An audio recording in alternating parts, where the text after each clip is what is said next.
بسم الله الرحمن الرحيم. السلام عليكم ورحمة الله وبركاته.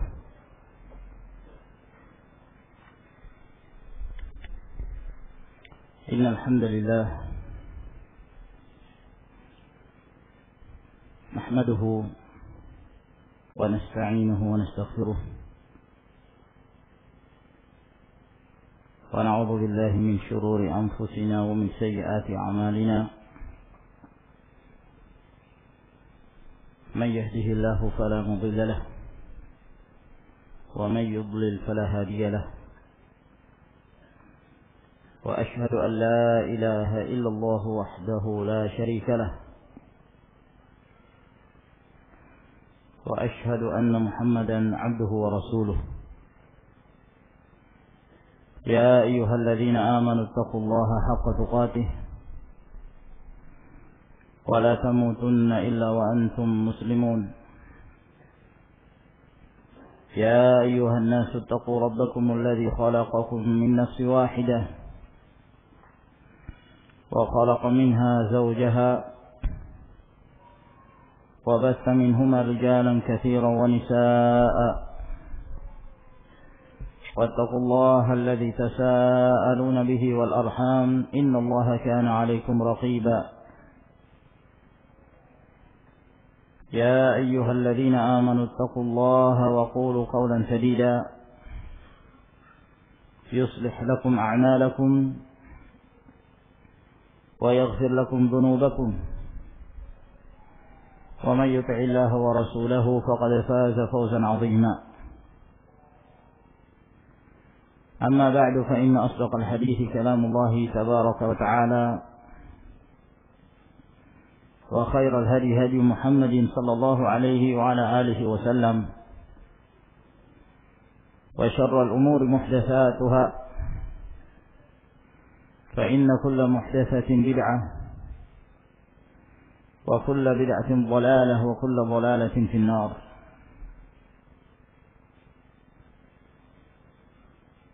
معاشر المسلمين رحمكم الله، walhamdulillah, kembali kita dikumpulkan di dalam majelis ilmu,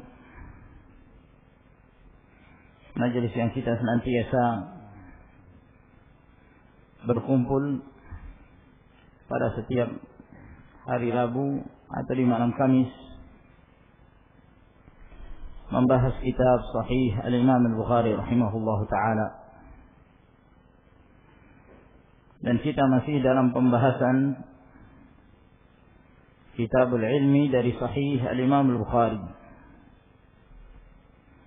Dan pada malam hari ini insyaallah ta'ala kita memasuki bab yang berikutnya. Setelah sebelumnya kita menyebutkan beberapa hadis, di antaranya hadis Muadz bin Jabal radhiyallahu ta'ala anhu yang disebutkan oleh Imam Al-Bukhari rahimahullah di dalam bab man khassa bil ilmi qauman duna qaum karahiyata alla yafhamu, mengkhususkan ilmu kepada satu kaum, tidak kepada yang lainnya, karena mengkhawatirkan kaum tersebut tidak memahami apa yang disampaikan. Lalu beliau menyebutkan hadis Abdullah bin Mas'ud radhiyallahu ta'ala anhu tentang dialog yang terjadi antara beliau dengan Rasulullah sallallahu alaihi wa ala alihi wasallam. Dan pada malam hari ini kita masuki bab yang berikutnya.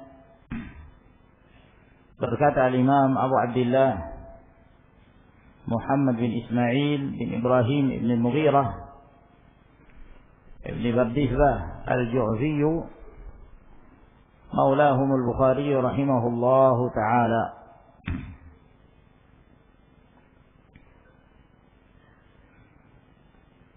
باب الحياء في العلم، bab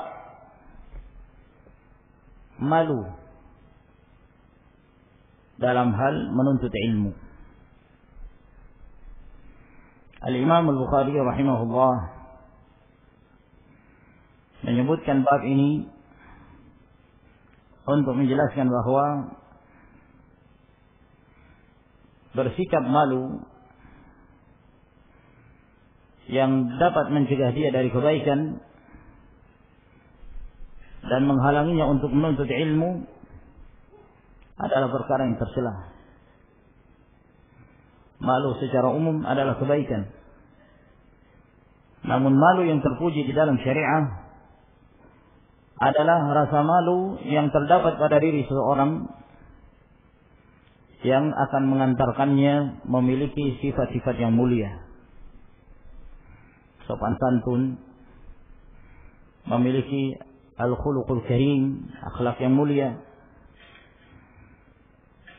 berbakti kepada kedua orang tua, hormat kepada orang lebih tua, dan yang semisalnya. Ini merupakan bentuk-bentuk rasa malu yang terpuji di dalam Islam, yang disebutkan oleh Nabi sallallahu alaihi wasallam, innal haya'a la ya'ti illa bi khair. Sesungguhnya rasa malu itu tidak mendatangkan kecuali kebaikan. Dalam riwayat yang lain Nabi alaihi salatu wasallam mengatakan al-haya'u khairun kulluh. Rasa malu itu seluruhnya adalah baik. Yang dimaksud di sini adalah rasa malu yang akan mengantarkan seorang yang memiliki sifat tersebut kepada sifat-sifat yang terpuji, kepada akhlak yang baik, pendekatan diri kepada Allah Subhanahu wa taala. Namun apabila menghalangi seorang dari kebaikan, dari mencari kebenaran, termasuk di antaranya talabul ilm, maka ini menjadi sesuatu yang tercela. Oleh karena itu Al-Imam Al-Bukhari rahimahullah ta'ala menyebutkan bab al-haya' fil ilm, malu dalam menuntut ilmu, dalam mencari ilmu, untuk menjelaskan bahwa dalam menuntut ilmu tidak sepantasnya seorang yang memiliki rasa malu tersebut menghalanginya untuk mendapatkan ilmu yang bermanfaat, al-ilmu nafi', al-ilmu syar'i yang menjadi warisan Rasulullah sallallahu alaihi wasallam. Kalaulah rasa malu itu suatu hal yang terpuji dalam ilmu, tentu para ulama mereka lebih utama untuk memilikinya. Namun para ulama kita melihat kesungguhan mereka, dan mereka menuntut ilmu baik kepada orang yang lebih tinggi levelnya dan kepada sama mereka dari kalangan aqran dan bahkan yang lebih rendah. Mereka mendapatkan faedah ilmu meskipun kepada orang yang lebih rendah kedudukannya dari mereka. Di antara yang masyhur dari ucapan para ulama salaf, mereka mengatakan la yanbulu rajulu hatta ya'khudha al-ilma 'amman huwa fawqahu wa 'amman huwa dunahu wa 'amman huwa musawi. Tidak akan cerdik seseorang sampai dia mengambil ilmu dari orang lebih tinggi atau yang lebih rendah atau yang setara dengannya. Tidak akan cerdik seseorang sampai dia mengambil ilmu dari orang lebih tinggi, dari kalangan guru-gurunya, atau yang lebih rendah dia mendapatkan faedah meskipun dari muridnya atau yang selevel dengannya. Dalam artian tidak menghalangi dia untuk mendapatkan faedah ilmu meskipun kepada orang yang lebih rendah kedudukannya. Nah, oleh karena itu dalam menuntut ilmu seseorang tidak diperbolehkan adanya rasa malu sehingga menghalangi dia untuk istifadah, mengambil sekian faedah dari setiap orang yang memberikan faedah kepadanya.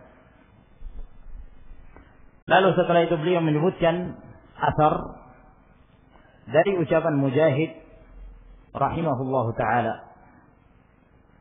Wa qala Mujahidun, dan berkata Mujahid, Yang dimaksud Mujahid di sini adalah Mujahid bin Jabr al-Makki Abu al-Hajjaj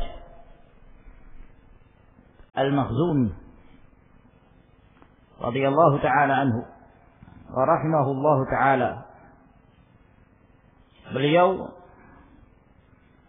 salah seorang di antara murid terdekatnya Ibn Abbas radhiyallahu ta'ala anhuma, yang mengambil ilmu Al-Quran dan mengambil ilmu tafsir dari Abdullah bin Abbas radhiyallahu ta'ala anhu.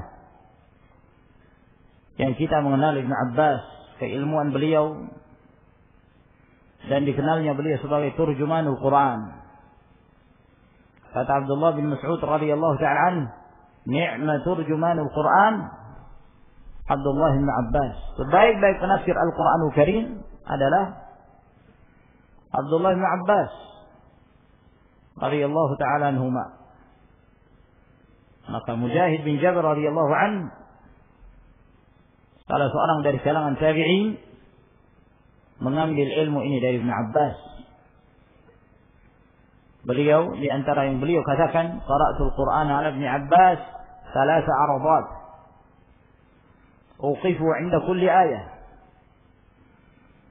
Aku membaca Al-Qur'anul Karim di hadapan Ibn Abbas itu sampai 3 kali.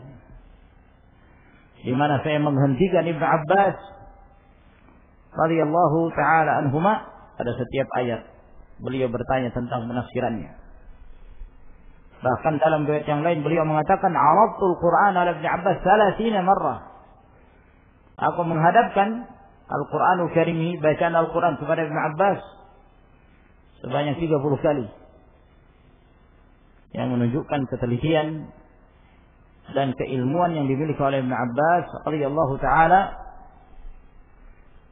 rahimahullahu ta'ala dalam ilmu Al-Quranul Karim dan tafsir Al-Quranul Karim. Oleh karena itu para ulama sepakat tentang keimamahan yang beliau miliki dan keilmuan beliau, sebagaimana yang disebutkan oleh Az-Zahabi rahimahullahu ta'ala. Dan beliau meninggal, sebagian meriwayatkan pada saat beliau meninggal dalam keadaan sujud di hadapan Allah tabaraka wa ta'ala. Wa qala Mujahidun, berkata Mujahid, la yata'allamu al-ilma mustahin wala mustakbirun. Tidak menuntut ilmu, ini tidak akan belajar ilmu, tidak akan mendapatkan ilmu seorang pemalu dan orang yang sombong.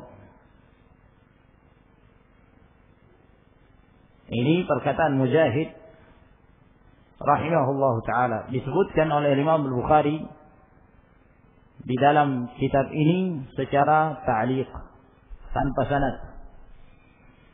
Namun perkataan Mujahid ini telah disebutkan dengan sanadnya di luar Sahihul Bukhari. Disebutkan oleh Abu Nu'aim dalam Hilyatul Awliya dengan sanad yang bersambung sampai kepada Mujahid bin Jabr, dan sanad riwayat tersebut disahihkan oleh Al-Hafidh Ibn Hajar rahmatullahi alaihi. Adapun makna yang diucapkan oleh Mujahid rahimahullah, la yata'allamu al-ilma mustahin wala mustakbir. Tidak menuntut ilmu dua jenis manusia. Yang pertama mustahi, orang yang pemalu. Malu datang ke majelis ilmu. Kenapa? Karena dia orang terpandang misalnya, atau karena dia orang kaya. Nah, nanti kalau datang ke majelis ilmu jadi perhatian. Nanti kalau datang ke majelis ilmu jadi sorotan. Sudah. Akhirnya rasa malu itu menyebabkan dia terhalang dari mendapatkan ilmu. Yang seharusnya dia tidak memiliki rasa malu tersebut. Rasa malu yang menyebabkan seorang itu terhalangi dari kebenaran, ini perkara yang mazmum, yang tercela, tidak sepantasnya. Oleh karena itu, apabila pada diri seorang muslim ada sifat yang seperti ini, segera dibuang dan dihilangkan. Kadang-kadang sebagian mereka merasa malu untuk hadir di majelis ilmu. Kenapa? Karena sekian lama tidak pernah duduk di pengajian, duduk di majelis ilmu. Apalagi dia merasa dirinya sudah tua, sementara yang hadir di majelis tersebut anak-anak yang masih muda. Maka yang demikian menyebabkan dia malu, akhirnya terhalangi dari kebaikan. Ini tidak sepantasnya ada pada diri seorang muslim. Yang kedua yang lebih buruk lagi, sifat yang kedua lebih buruk dari yang pertama. Tidak mendapatkan ilmu orang yang mustakbir, orang yang sombong. Dia menyangka semua orang di bawah tingkatannya, hanya dirinya yang di atas. Sehingga itu menyebabkan dia merasa bahwa tidak mungkin ada orang yang akan memberikan faedah kepadanya. Menolak kebenaran, menganggap yang lainnya itu rendah, menganggap duduk di majelis ilmu adalah kehinaan. Apabila ada pada diri seorang penyakit buruk seperti ini, maka hendaknya dia segera istighfar, berdoa kepada Allah Subhanahu wa taala, memohon kepada Allah untuk dihilangkan penyakit-penyakit yang semacam ini. Sebab rasa kibir, sombong yang ada pada diri seorang tidak hanya memudaratkan dia di dunia, tapi juga di akhirat. Di dunia dia akan menolak kebenaran dan dia meremehkan manusia, sehingga tidak ada tempat baginya untuk mendatangi majalisul ilm, majelis-majelis ulama. Nah, setiap ada kebenaran yang disampaikan kepadanya, dia tolak. Kenapa? Karena menyangka akalnya dia lebih sempurna daripada wahyu. Akalnya dia lebih baik daripada apa yang datang dari hadis-hadis Nabi sallallahu alaihi wasallam. Kedudukan dia lebih tinggi dari para ulama, sehingga menyebabkan dia menolak kebenaran. Nah, meremehkan manusia, sehingga manusia membencinya, tidak suka bergaul dengannya. Nah, paling-paling yang bergaul dengannya dengan orang-orang yang memang ingin mengambil manfaat. Misalnya kalau dia orang kaya, orang-orang yang berada di dekatnya adalah orang-orang yang ingin mengambil hartanya. Adapun seorang hendak mendapatkan kebaikan, dia tidak akan mendapatkan kebaikan sama sekali dari seseorang yang sombong, yang menyangka dirinya telah memiliki kesempurnaan dan tidak melihat kekurangan yang ada pada dirinya. Dan kita berlindung diri kepada Allah Subhanahu wa taala dari penyakit kibir yang seperti ini. Sebab Nabi SAW menyebutkan dampaknya sampai kepada akhirah. Kata Nabi SAW, "La yadkhulul jannah man kana fi qalbihi mithqalu dzarratin min kibr." Tidak akan masuk ke dalam surga seseorang yang di dalam hatinya ada sekecil dari sifat kesombongan ini. Dari sifat sombong, menyebabkan dia terhalangi untuk masuk ke dalam surga. Dilemparkan ke dalam neraka, waliyadzubillah. Salah seorang dari sahabat ketika Nabi sallallahu alaihi wasallam mengucapkan sabda beliau ini, salah seorang sahabat mengatakan, "Ya Rasulullah, ahaduna yuhibbu an yakuna thawbuhu hasanah wa na'luhu hasanah." Wahai Rasulullah, salah seorang kami senang kalau pakaiannya itu indah, bagus. Sendal yang dia pakai, sendal yang indah, yang bagus. Apakah ini kesombongan? Kata Rasulullah sallallahu alaihi wasallam, "La. Inna Allah jamilun yuhibbul jamal." Bukan itu kesombongan. Sesungguhnya Allah itu maha indah. Allah cinta dengan yang keindahan. Allah cinta dengan keindahan. Lalu kemudian Rasulullah sallallahu alaihi wasallam menjelaskan apa yang dimaksud dengan al-kibr. Kata beliau, "Wal kibru batarul haqqi wa ghamtun nas." Kesombongan itu adalah menolak kebenaran dan merendahkan manusia. Nah, menganggap semua manusia kekurangan makan garam dan asam. Dia kelebihan, sehingga tekanan darahnya tinggi. Allah musta'an. Menganggap semuanya di bawah, menganggap semuanya lebih rendah darinya. Ini musibah. Dia terhinakan di dunia, waliyadzubillah, dan hina pula di akhirat. Nah, seperti halnya orang yang paling sombong di antara manusia adalah Fir'aun. Dengan kesombongannya dia menolak kebenaran. Sementara itu dia yakini pada dirinya. Nah, namun dia dengan sombongnya mengatakan bahwa dialah Rabb, dialah yang wajib untuk disembah, dialah Rabb A'la, sehingga menyebabkan dia dilemparkan ke dalam neraka dan menyebabkan dia menjadi kafir dan kekal dalam neraka waliyadzubillah. Oleh karena itu, ma'asyiral ikhwah rahimakumullah, hendaknya dua sifat ini jangan ada pada diri seorang muslim. Ya, malu untuk menuntut ilmu, malu untuk mendapatkan faedah. Nah, kadang-kadang subhanallah, sebagian orang tua mungkin baru belajar dan baru sadar selama hidupnya bertahun-tahun dia tidak pernah belajar agama. Ketika dia sadar dia ingin belajar, mulai baca dari Iqra. Nah, ingin datang mencari halaqah Iqra, yang dilihat semua yang belajar Iqra anak-anak kecil, anak SD, mungkin ada yang masih TK. Nah, duduk malu. Nah, tapi jangan sampai itu menghalangi dia untuk belajar. Kalau dia tidak ingin duduk di majelis itu, cari jalur yang lain. Cari jalur yang lain. Gimana caranya agar kemudian dia mendapatkan ilmu?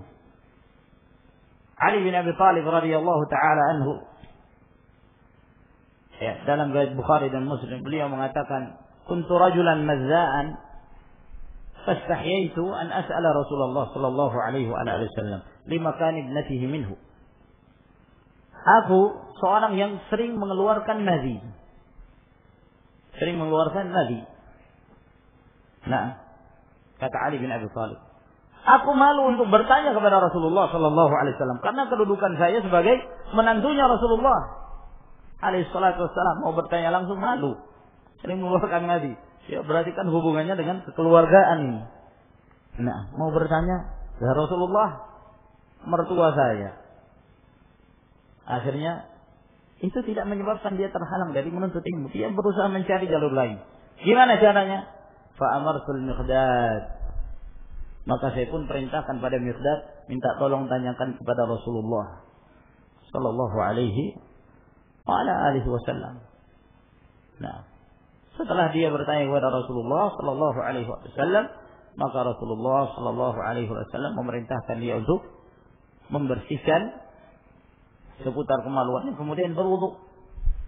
Yang menjadi syahid di sini bahwa Ali bin Abi Thalib, ya, merasa malu untuk bertanya langsung pada Rasulullah sallallahu alaihi wasallam, akan tapi beliau tidak menghalangi beliau untuk mendapatkan ilmu, berusaha mencari jalur yang lain. Nah, jangan menyebabkan seorang yang terhalangi untuk tidak menuntut ilmu secara mutlak. Nah, ini kehinaan. Ma'asyiral ikhwan rahimakumullah.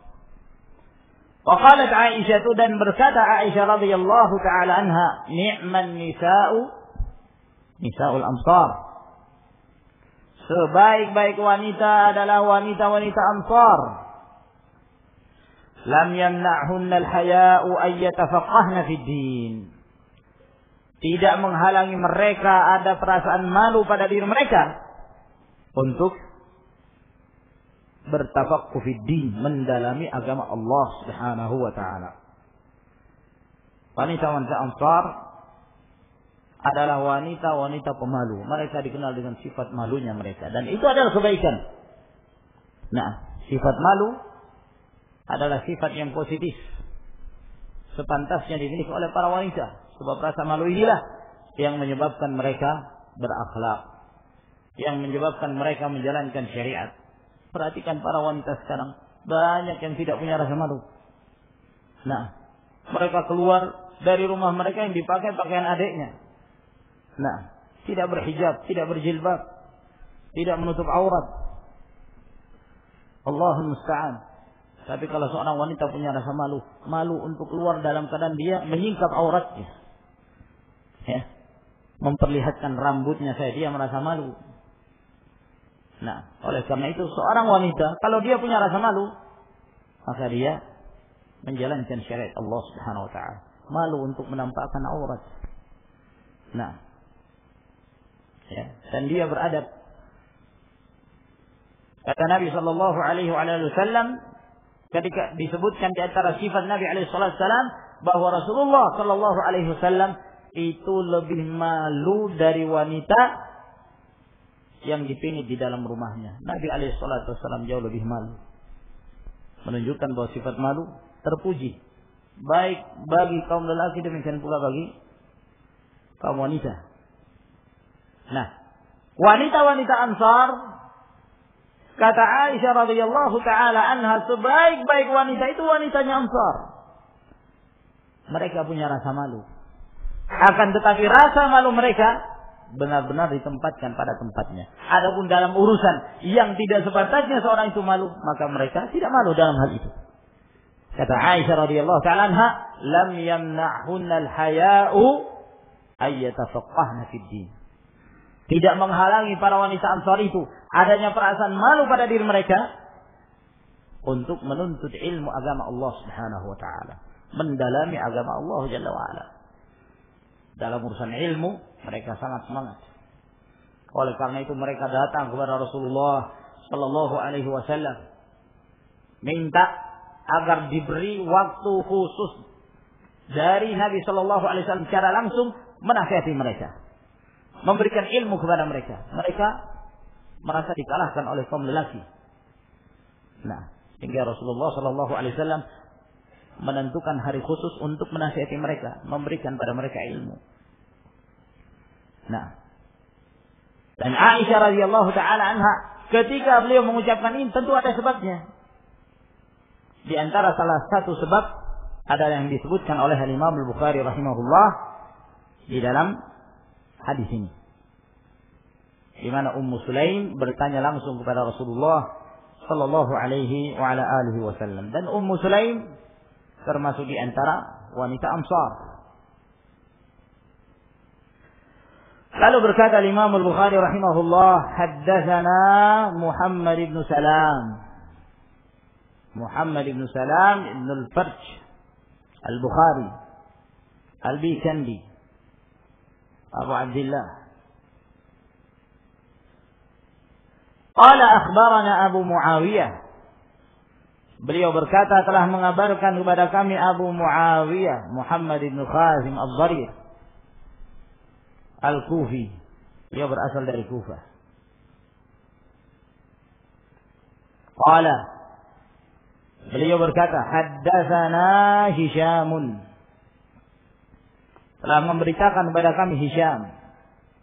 Hisyam bin Urwah ibn Zubair. An abihi, dari ayahnya, yaitu Urwah ibn Zubair. Rahimahullahu ta'ala. An Zainabah ibnati Ummi Salamah. Dari Zainab, anaknya Ummu Salamah. Dari Zainab, anaknya Ummu Salamah. Maka di sini Hisyam seorang tabi'i meriwayatkan dari ayahnya Urwah. Urwah juga seorang dari kalangan tabi'i. Dari Zainab, anaknya Ummu Salamah, salah seorang di antara sahabat Nabi sallallahu alaihi wasallam. Beliau anaknya Ummu Salamah. Ummu Salamah istri Nabi sallallahu alaihi wasallam, termasuk di antara ummahatul mukminin sepeninggalnya Abu Salamah. Sebab ketika Abu Salamah meninggal, Ummu Salamah memiliki 4 anak.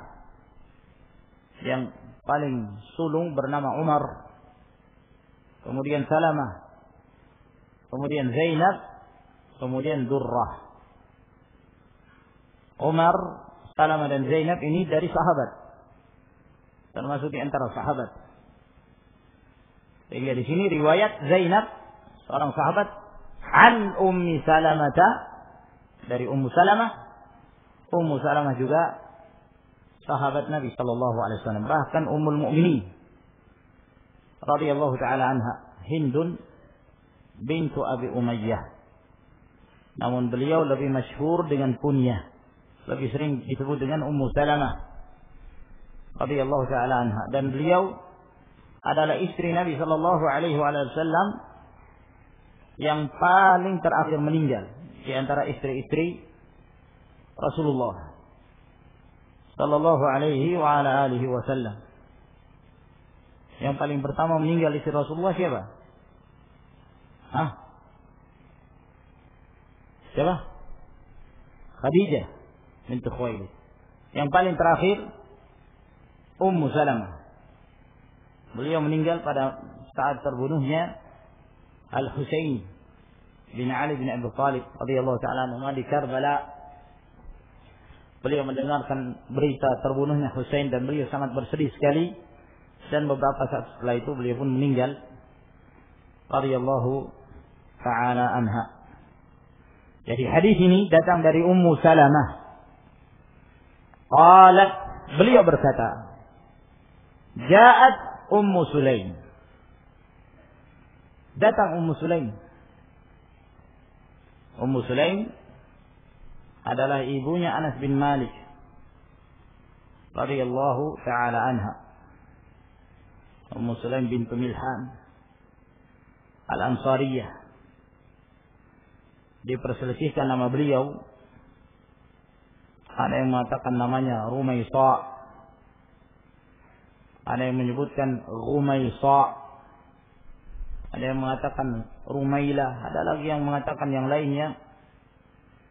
Alhasil terjadi khilaf di kalangan para ulama.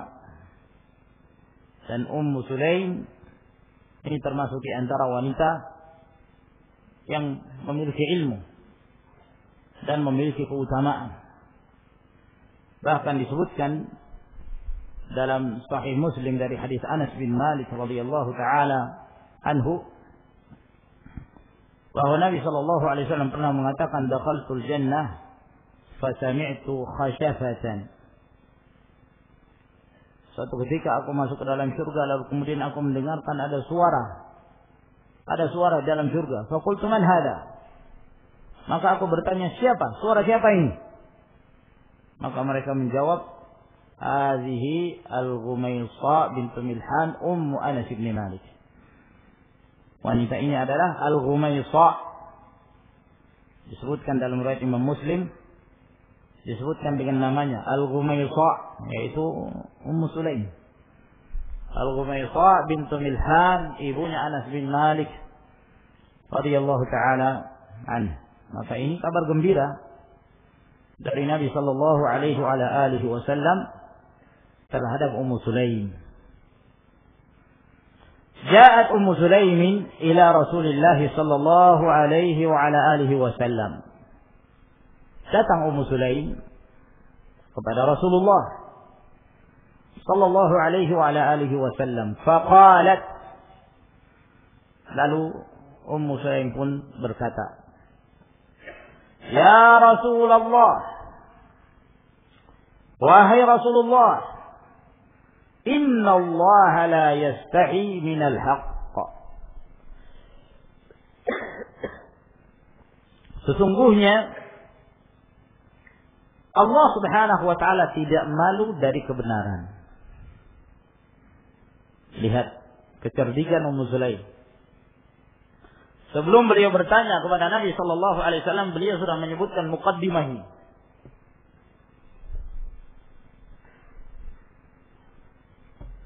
Yang memberikan isyarat bahwa apa yang akan beliau tanyakan kepada Nabi sallallahu alaihi wasallam ini pertanyaan yang biasanya orang malu untuk menyampaikan, masalah pribadi. Ya, masalah sensitif. Masalah kewanitaan. Mau ditanyakan kepada Rasulullah alaihi salatu wassalam. Makanya kenapa Aisyah mengatakan sebaik-baik wanita itu wanita Ansar. Rasa malu yang ada pada diri mereka tidak menghalangi mereka untuk memahami agama Allah subhanahu wa ta'ala. Karena ini ada sesuatu yang yang biasanya itu masalah pribadi, masalah kewanitaan.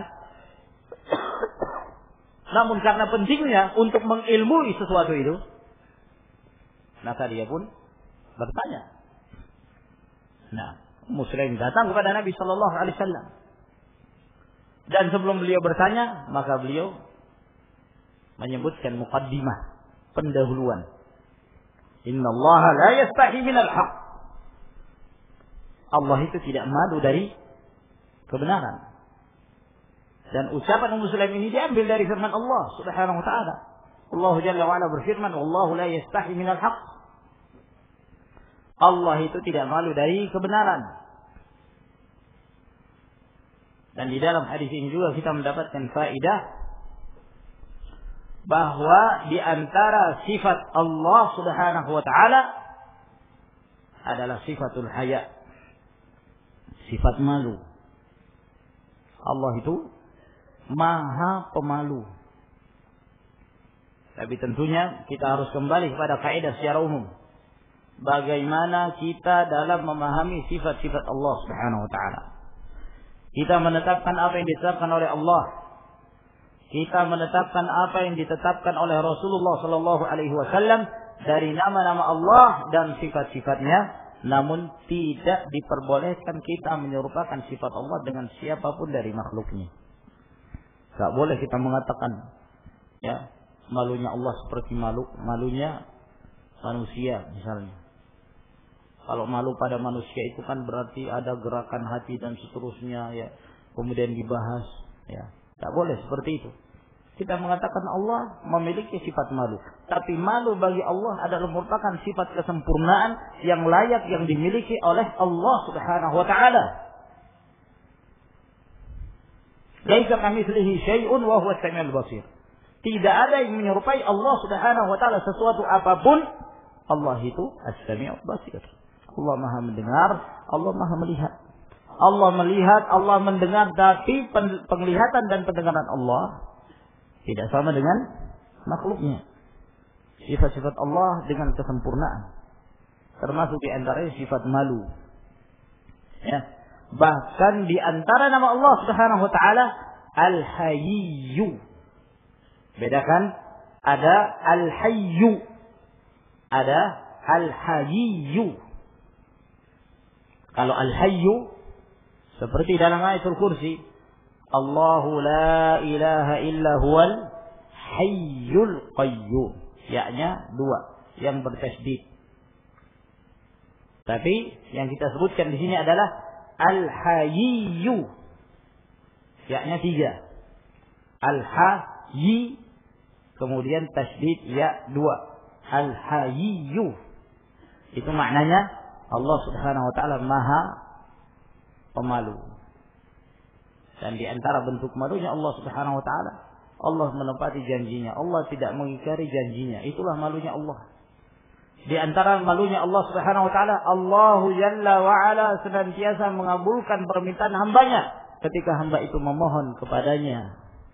Ketika hamba itu berdoa dengan mengangkat kedua tangannya menengadahkan pada Rabb-Nya dengan penuh keikhlasan. Dalam hadis yang diriwayatkan oleh Abu Dawud dari hadis Salman Al-Farisi radhiyallahu taala anhu, kata Nabi sallallahu alaihi wa alihi wasallam, "Innallaha hayyun karimun yastahi min 'abdihi idza rafa'a yadayhi ay yaruddahuma sifra." Sesungguhnya Allah Subhanahu wa taala itu Maha Pemalu dan Maha Dermawan, Maha mulia. Allah malu dari hambanya. Ketika hamba itu mengangkat kedua tangannya, dia berdoa kepada Allah Subhanahu wa taala, lalu kemudian Allah mengembalikannya dalam keadaan kosong. Ya, ini tidak dikabulkan. Allah malu. Allah mengabulkan doa hamba-hambanya. Nah, jadi di antara sifat Allah adalah sifatul haya. Sifat malu yang menunjukkan kesempurnaan Allah Subhanahu wa taala. Kata Ummu Sulaim, wahai Rasulullah, Inna Allah la yastahi minal haq. Sesungguhnya Allah itu tidak malu dari kebenaran.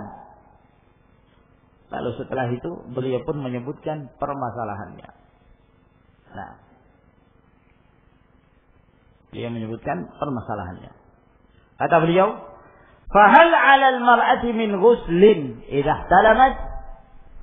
Apakah wajib bagi seorang wanita untuk mandi apabila dia ihtilam, yakni mimpi. Nah, mimpi basah. Nah, apakah juga wajib bagi seorang wanita? Ini kan masalah kewanitaan.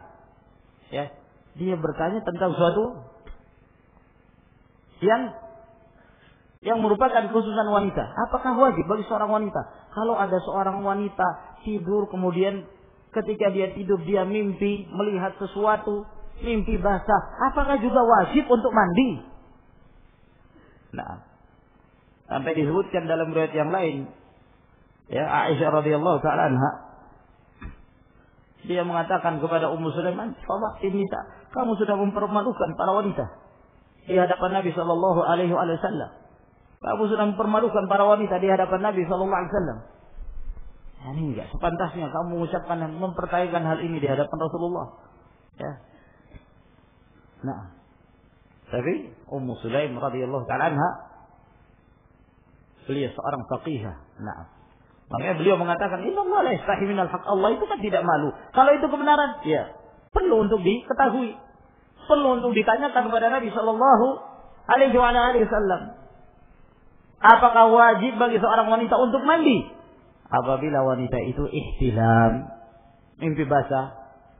Nah, qala Nabi sallallahu alaihi wasallam, maka Nabi sallallahu alaihi wasallam mengatakan, "Idza ra'atil ma." Kalau memang dia melihat ada air yang keluar. Ini kalau mengeluarkan mani. Nah, maka di sini menunjukkan bahwa seorang wanita ketika dia mimpi basah, hukumnya sama seperti laki-laki. Dan Nabi sallallahu alaihi wasallam, "An-nisa'u syaqa'iqur rijal." Wanita itu hukumnya sama dengan laki-laki. Oleh karena itu, kaidah secara umum, apa yang disebutkan dalam kitabullah Al-Qur'an Karim dan disebutkan dalam hadis-hadis Nabi sallallahu alaihi wasallam, maka hukum-hukum yang terdapat di dalam keduanya itu umum untuk kaum lelaki dan untuk kaum wanita. Meskipun bentuk kalimatnya seakan-akan ditujukan untuk kaum lelaki, tapi itu juga untuk wanita. Demikian pula sebaliknya. Nas-nas yang terdapat dalam kitabullah dan sunnah Rasul sallallahu alaihi wasallam yang secara lafaz itu diarahkan pada kaum wanita, itu juga hukum yang dikenakan untuk kaum lelaki. Sampai ada dalil yang menunjukkan pengkhususan.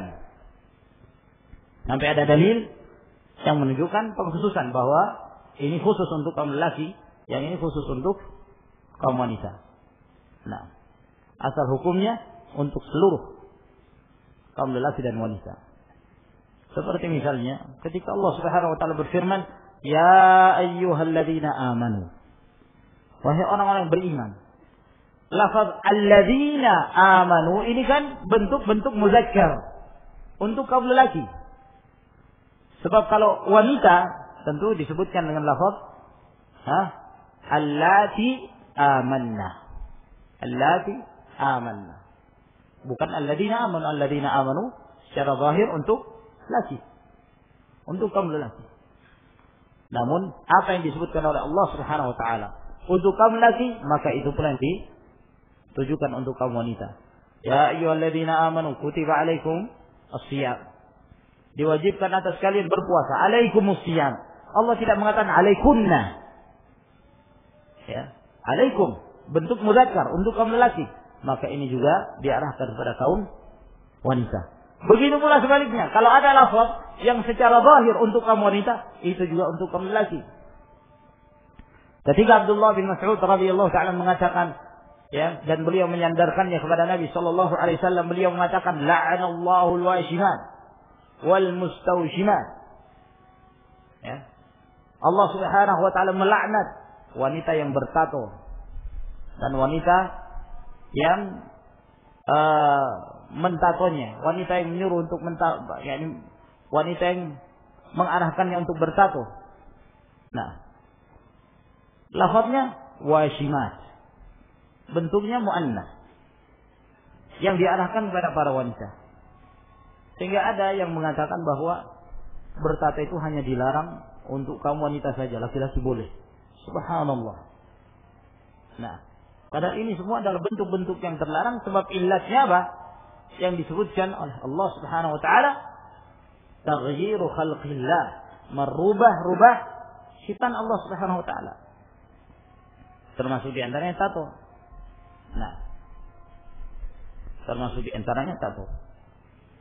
Maka lafaz al-washimat meskipun bentuknya muannas untuk kaum wanita, tapi itu juga untuk kaum lelaki. Kecuali apabila ada dalil yang membedakan di antara keduanya. Seperti misalnya memakai sutra, memakai emas.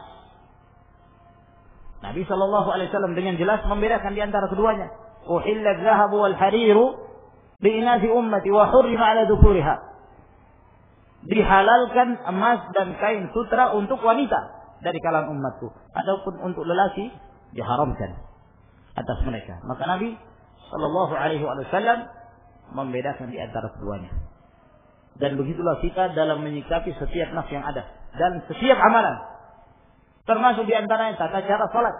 Asal hukumnya kaum lelaki sama dengan wanita, kecuali apabila ada dalil yang menunjukkan perbedaan. Sebagai contoh misal, ada sebagian membedakan. Kalau laki-laki apabila mereka sujud maka direnggangkan, sikunya dijauhkan dari lambungnya. Tapi kalau wanita harus dirapatkan. Dari mana perbedaan ini? Tidak dibangun di atas hadis yang sahih. Sehingga kembali pada hukum asal, apa yang disebutkan dalam hadis Nabi Shallallahu Alaihi Wasallam maka itu juga untuk para wanita. Dan inilah yang diperingatkan oleh Syekh Al-Albani rahimahullah taala dalam sifat salat Nabi. Setelah beliau menjelaskan sekian banyak hukum, pada akhirnya beliau menjelaskan bahwa hukum yang disebutkan secara umum untuk kaum lelaki dan untuk kaum wanita, kecuali apabila ada pengkhususan untuk laki-laki atau untuk wanita. Nah, an-nisa'u syaqa'iqur rijal. Demikian pula dalam hal mandi. Mandi janabah. Nah, sebab-sebab mandi janabah di antaranya seperti hubungan suami istri. Nah, maka wajib apabila telah terjadi hubungan di antara keduanya, wajib untuk mandi. Kata Nabi Sallallahu Alaihi Wasallam dalam riwayat Bukhari dan Muslim, "Idza jalasa baina syu'abiha al-arba' thumma jahadaha faqad wajaba al-ghusl." Apabila seorang duduk di antara 4 cabang, maksudnya dia bertemu dengan keluarganya, kemudian dia bersungguh-sungguh, yakni terjadi hubungan, maka wajib mandi. Sebutkan dalam riwayat yang lain, wa illam yunzil, meskipun tidak mengeluarkan mani, sekedar hubungan wajib. Demikian pula apabila seorang mimpi yang menyebabkan seorang itu mandi apabila mimpinya tersebut basah. Ya, bukan kencing loh. Bedakan. Jangan sampai ada yang mengatakan ini karena mimpi basah.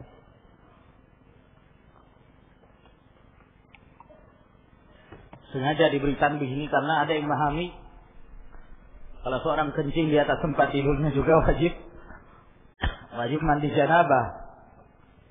Ini kekeliruan. Loh, gimana cara membedakannya? Ya tinggal dicium aja. Jelas perbedaannya. Nah, ya. Nah, jadi yang menyebabkan seorang mandi janabah adalah mimpi basah. Meskipun dia tidak mengingat. Ya, mimpinya itu mimpi apa? Kalau kemudian seorang itu bermimpi, meskipun mimpi seluruh malamnya dipenuhi dengan mimpi, tapi ketika dia bangun, nggak ada yang basah sama sekali, maka tidak ada kewajiban mandi. Tidak ada kewajiban mandi. Dan dari sini para ulama membawa hadis Abu Sa'id Al-Khudri radhiyallahu ta'ala anhu, al-ma'u minal ma', yakni wajibnya mandi disebabkan karena keluarnya mani, yaitu pada saat bermimpi. Pada saat bermimpi. Hukum ini berlaku untuk kaum lelaki, demikian pula untuk kaum wanita. Maka Nabi sallallahu alaihi wasallam mengatakan, idza ra'atil ma', kalau dia melihat ada air yang keluar, maka wajib baginya untuk mandi. Faqaffat Ummu Salamah ta'ni wajhaha. Maka di situ kan ada Ummu Salamah. Dia yang mengkisahkan kedatangannya Ummu Sulaim bertanya kepada Nabi sallallahu alaihi wasallam. Ketika mendengarkan pertanyaan Ummu Sulaim, Ummu Salamah pun malu. Faqaffat, maka Ummu Salamah menutup wajahnya. Aduh, ini gimana ini Ummu Sulaim ini? Pertanyaannya sangat sensitif. Nah, beliau menutup wajahnya. Ya, saking malunya. Ya, karena kadang Ummu Sulaim sudah bertanya pada Nabi sallallahu alaihi wasallam, maka Ummu Salamah pun melanjutkan pertanyaan itu. Wa qalat ya Rasulullah wa tahtalimul mar'ah. Maka Ummu Salamah bertanya, wahai Rasulullah, apakah wanita juga bisa mimpi basah? Heran Ummu Salamah. Maka dari sini para ulama menyebutkan di antara dalil, di antara faedah dari hadis ini bahwa para wanita berbeda keadaannya. Di antara wanita ada yang mengalami itu, ya, mimpi basah. Ada juga yang tidak.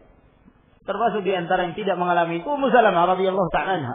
Makanya beliau heran, apakah wanita juga bisa mimpi basah? Biasanya mimpi basah ini dialami oleh kaum lelaki. Kok wanita juga bisa? Sehingga dia pertanyakan sambil, ya, beliau menutup wajahnya karena malu, sambil beliau bertanya, ya Rasulullah, tahtaliful mar'ah, wanita juga bisa mimpi basah? Qala na'am. Kata Nabi sallallahu alaihi wasallam, iya, wanita juga bisa mimpi basah. Taribat yaminuki. Tangan kananmu penuh dengan tanah. Kalimat ini tidak bisa diartikan secara letter-let seperti itu. Nah, karena kalimat ini biasa ungkapan kaum Arab untuk menegur seseorang. Ya. Nah, kalimat-kalimat yang seperti ini nggak bisa diterjemahkan. Masa kita terjemahkan tangan kananmu penuh dengan tanah? Aneh, kan? Nah, tapi maksudnya bahwa, ya, ini teguran dari Nabi Sallallahu Alaihi Wasallam pada Ummu Salamah. Ima tegurannya bahwa untuk menjelaskan pada Ummu Salamah bahwa dalam hal ini nggak perlu malu. Ini kebenaran harus disampaikan dan harus dijelaskan. Nggak perlu malu dalam hal ini. Nah, sehingga Nabi Sallallahu Alaihi Wasallam mengatakan taribat yaminuk. Kadang-kadang Rasulullah Sallallahu Alaihi Wasallam mengatakan sakilat ka ummuk atau sakilat si ummuk. Kalau kita artikan, kamu kehilangan ibumu. Tapi maksudnya itu kalimat teguran. Kalimat teguran yang tidak dimaksudkan hakikat sebenarnya yang terdapat pada lafaz kalimat tersebut. Ini kalimat-kalimat teguran. Termasuk di antaranya perkataan Nabi sallallahu alaihi wasallam, "Tunkahul mar'atu li arba'." Wanita itu dinikahi karena 4. Karena cantikannya, karena asal keturunannya, karena hartanya, karena agamanya. Lalu kata Nabi alaihi salatu wassalam, "Fadhfar bidzatid din taribat yadak." Pilihlah wanita yang punya agama. Kalau tidak, taribat yadak. Penuh tanah kedua tanganmu itu. Maksudnya rugi kamu. Kamu rugi kalau tidak memilih seorang wanita yang memiliki kesolehan agamanya. Na'am taribat yaminuk. Fa fima yushbihuha waladuha. Lalu dengan cara apa anak itu mirip dengan ibunya? Maksudnya Nabi sallallahu alaihi wasallam, kenapa seorang anak ketika dia lahir, terlihat ini mirip ayahnya, ini mirip ibunya, atau dari keluarga ibunya. Kenapa demikian? Ya dari air itu, dari air mani itulah. Nah, ketika tercampur air mani dari kaum lelaki dengan wanita, maka tercampur, siapa yang lebih mendominasi, maka dialah yang akan memenangkan pertempuran itu. Nah, sehingga kemiripan itu dari air mani tersebut. Nah, kadang-kadang juga dari jenis kelamin. Kadang-kadang dari jenis kelamin. Nah, dan kadang-kadang dari kemiripan yang menyebabkan seorang anak itu mirip dengan ayahnya atau mirip dengan ibunya. Nah, dan di sana ada perselisihan di kalangan para ulama kapan kapan terjadi kemiripan dan kapan pula yang menjadi perbedaan itu jenis kelamin. Ada yang mengatakan kalau yang mendominasi itu airnya kaum lelaki, maka yang terjadi adalah kemiripan. Nah, tapi kalau yang lebih dahulu ya airnya laki-laki mengalahkan airnya perempuan, maka